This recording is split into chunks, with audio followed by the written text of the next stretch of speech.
You ever hear the tragedy of Morro, the Master of Wind?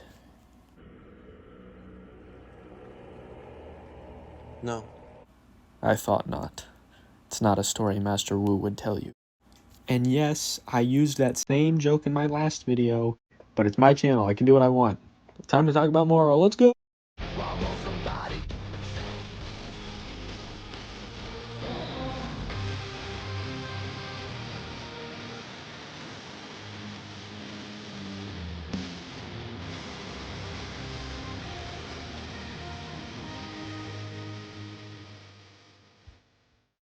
Greetings, you've tuned into Ninjago Nostalgic.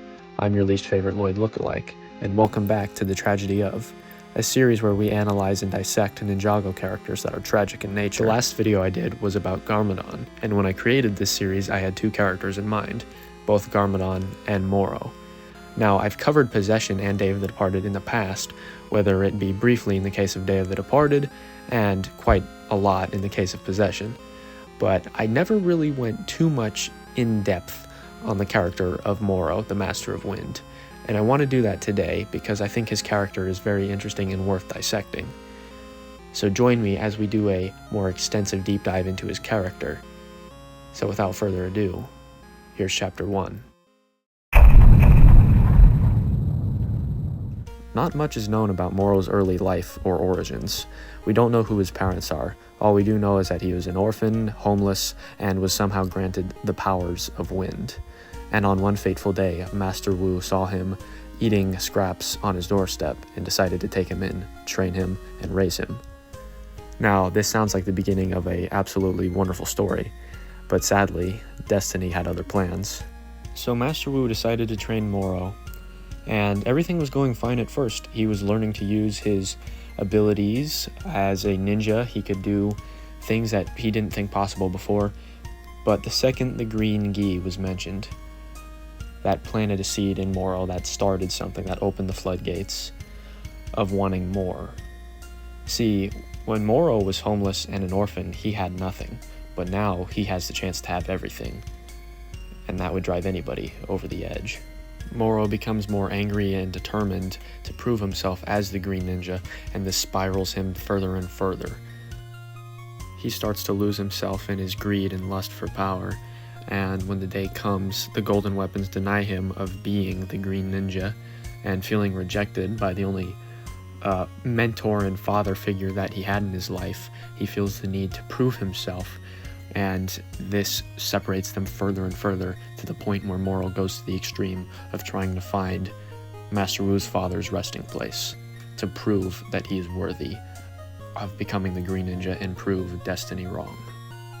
Much like Morro's early life, not much is known or could be found about his death or the circumstances surrounding it.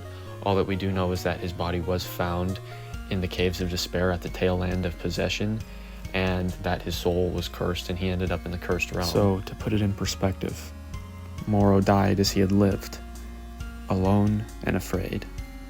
A cruel and unjust fate that nobody deserves, and something that would easily destroy somebody's soul.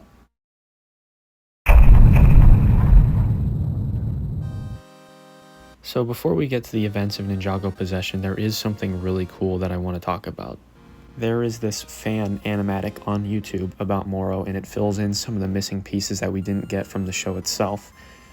Some notable parts are Morro dying and then ending up in the Cursed Realm and then breaking down and then just manically accepting the evil and becoming a monster because of the despair and grief and pain that he felt in that moment, and accepting the evil.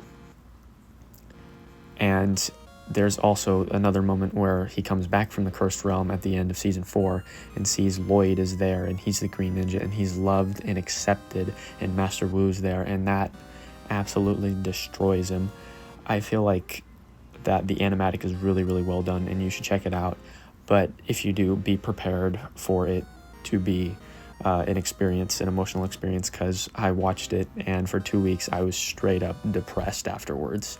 It is one of the few things I've seen that actually inspired real life grief in me. So shout out to the creator of that. But now on to the actual show itself. After Morro escapes from the Cursed Realm, we see in Ninjago possession that he is willing to go to great lengths, just like before, to get what he wants, to serve his master and to become the Green Ninja, and sort of take a little bit of revenge in the process for his past life.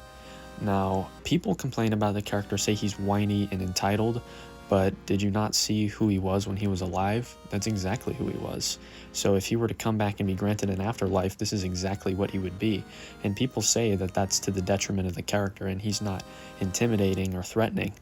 I wholeheartedly disagree. Morro is one of the most scary presences and one of the biggest threats in the Ninjago universe. The thing that people complain about so much about his character is what drives him. His arrogance, the fact that he thinks that he should have this and that he deserves it.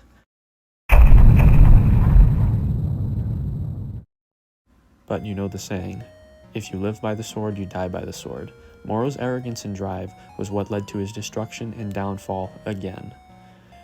His redemption was surprising and not surprising at the same time, when you take into account the fact that he was just a young boy who had nothing and was promised everything and had it swept beneath his feet. Not to say that he wasn't responsible for his own actions and he didn't have his own vices and demons that he had to face. He was not a perfect person. He had his issues, but deep down, Morro just always wanted to be more. He wanted to be greater. And in the end, he lets go of not just Master Wu's hand, but he lets go of that desire, and he lets go of the past. And it's such a powerful moment. I think it's really, really well done, which is what made people scared when it was announced that he would come back in Day of the Departed. Speaking of which,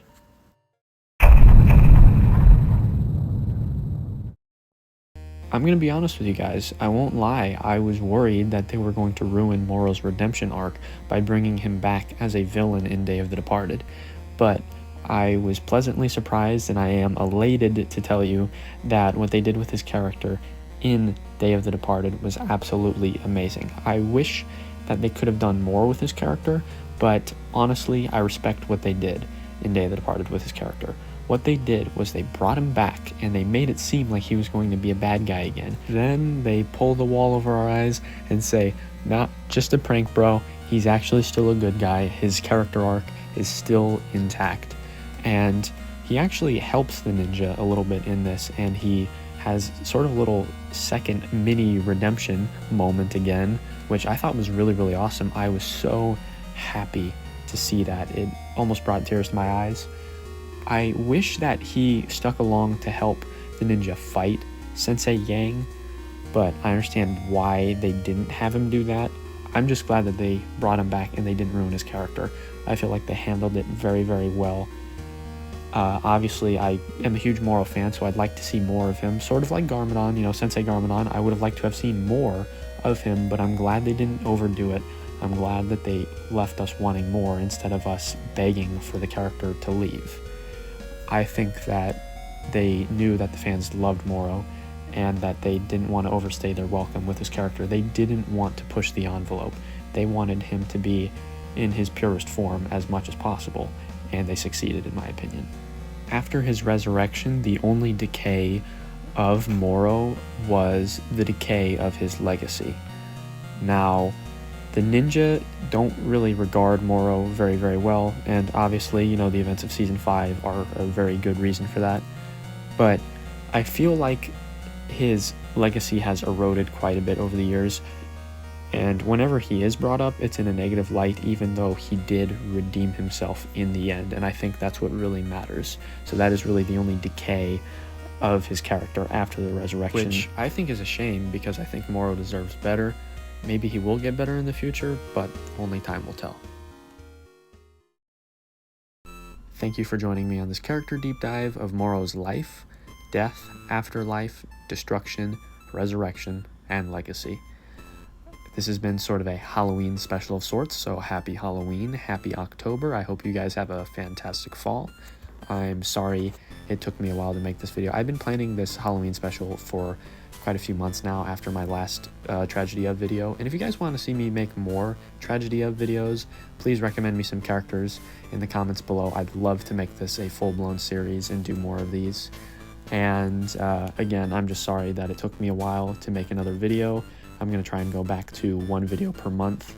I've just been busy with work, friends, family, and so on. It's been a little overwhelming, and you know, personal projects come last in the priority chain, but thank you guys for being so understanding about it. If you like anything and everything Ninjago, make sure to subscribe to see more of your least favorite Lloyd lookalike. Follow me on Instagram, X, and so on. And remember, the resistance never quits.